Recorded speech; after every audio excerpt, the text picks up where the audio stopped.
KCR statesmen లా మాట్లాడితే CM Revanth state రౌడీలా మాట్లాడుతున్నారంటూ మాజీ మంత్రి హరీష్ రావు విమర్శించారు. తెలంగాణకు నొక్కి పడనివ్వనని కేసీఆర్ అంటుంటే రేవంత్ కు ఉత్తమ్కు వచ్చిన నొప్పేంటో అర్థం కావటం లేదన్నారు.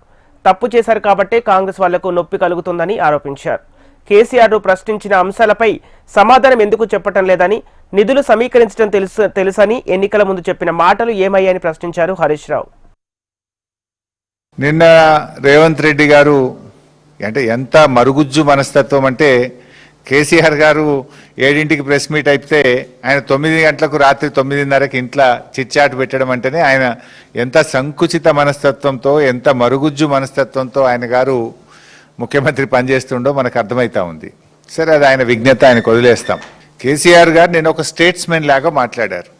కానీ రేవంత్ రెడ్డి గారు నిన్న చిచ్చాట్ రూపంలో మాట్లాడింది ఎట్లుందంటే ఒక స్ట్రీట్ రౌడీ లాగా మాట్లాడినట్టున్నది. తెలంగాణకు నొక్కుబడనీయను అన్నాడు. తెలంగాణకు నొక్కుబడనీయను అని కేసీఆర్ గారంటే ఈ ముఖ్యమంత్రికి, ఈ సాగునీటి మంత్రికి ఎందుకంత నొప్పి కలిగిందో నాకు అర్థమవుతలేదు. ఎందుకంటే తప్పు చేసింది కనుక మీకు నొప్పి కలిగింది, రాష్ట్రానికి మీరు అన్యాయం చేసింది కనుక, సురుకు దలిగింది కనుక, మీరు సమాధానం లేదు కనుక ఫ్రస్ట్రేషన్లో ఆ చిల్లర మాటలు మాట్లాడినారు.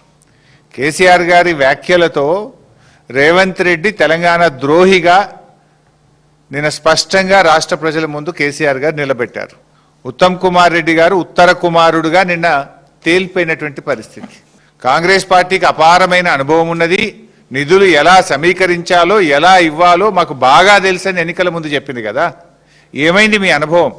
మీ అనుభవం అంతా దోపిడీకి, కమిషన్లకు, వాటాలకు, లూటీలకే సరిపోతుందా?